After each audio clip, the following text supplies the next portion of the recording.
आज आपण एका अशा विषयावर बोलणार आहोत जो आजच्या स्पर्धेच्या युगात आपल्या सगळ्या विद्यार्थ्यांसाठी खूप महत्त्वाचा आहे। तो विषय आहे स्मार्ट स्टडी म्हणजे काय।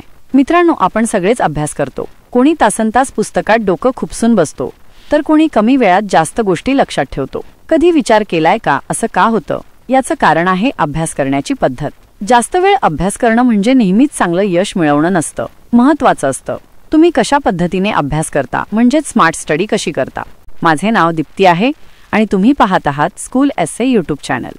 आता प्रश्न पडतो, स्मार्ट स्टडी म्हणजे नेमकं काय? स्मार्ट स्टडी म्हणजे कमी वेळेत योग्य पद्धतीने आणि प्रभावीपणे अभ्यास करणं। यात केवळ पुस्तकात डोकं खुपसून बसण्याऐवजी काही खास तंत्रांचा आणि पद्धतींचा वापर केला जातो, ज्यामुळे आपल्याला गोष्टी लवकर समजतात आणि जास्त काळ लक्षात राहतात। स्मार्ट स्टडीची पहिली पायरी आहे आपल्या अभ्यासाचं नियोजन करणं। आपल्याला काय वाचायचं आहे, कधी वाचायचं आहे आणि किती वेळ वाचायचा आहे याचं व्यवस्थित वेळापत्रक तयार करणं खूप महत्त्वाचं आहे। यामुळे आपल्याला आपल्या वेळेचा सदुपयोग करता येतो आणि कोणत्या विषयाला जास्त वेळ द्यायचा आहे हे समजतं। दुसरी महत्त्वाची गोष्ट आहे आपल्या शिकण्याच्या पद्धतीला ओळखणं। काही लोकांना वाचून लवकर लक्षात येतं, तर काहींना लिहून किंवा बोलून। आपली आवडती आणि प्रभावी शिकण्याची पद्धत ओळखून त्यानुसार अभ्यास करणं स्मार्ट स्टडीचा एक महत्त्वाचा भाग आहे।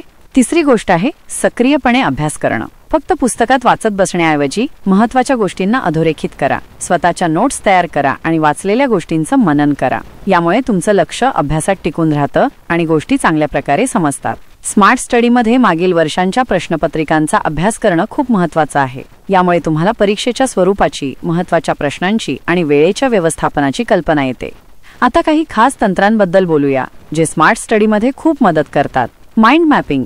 माइंड मॅपिंग हे एक असं तंत्र आहे ज्यामध्ये तुम्ही तुमच्या अभ्यासाच्या विषयांना एका चित्राच्या स्वरूपात मांडता। यामुळे तुम्हाला संपूर्ण विषय एका दृष्टिक्षेपात समजतो आणि गोष्टी लक्षात ठेवणं सोपं जातं। फेनमॅन टेक्निक। फेनमॅन टेक्निकमध्ये तुम्ही एखादा कठीण विषय सोप्या भाषेत दुसऱ्याला समजावून सांगण्याचा प्रयत्न करता। असं केल्याने तुम्हाला त्या विषयातली तुमची समज किती खोलवर आहे हे कळतं आणि ज्या ठिकाणी अडचण आहे तिथे तुम्ही पुन्हा लक्ष देऊ शकता। Spaced repetition. स्पेस्ड रेपिटेशन म्हणजे एकाच गोष्टीचा अभ्यास वेगवेगळ्या वेळेत करणं। एकदा वाचून झाल्यावर थोड्या वेळाने पुन्हा वाचणं, मग त्याच्यानंतर जास्त वेळाने पुन्हा उजळणी करणं। यामुळे गोष्टी आपल्या दीर्घकाळ लक्षात राहतात। स्मार्ट स्टडीमध्ये तंत्रज्ञानाचा योग्य वापर करणंही महत्त्वाचं आहे। अनेक शैक्षणिक ॲप्स आणि वेबसाईट उपलब्ध आहेत ज्यांच्या मदतीने तुम्ही तुमचा अभ्यास अधिक प्रभावी बनवू शकता।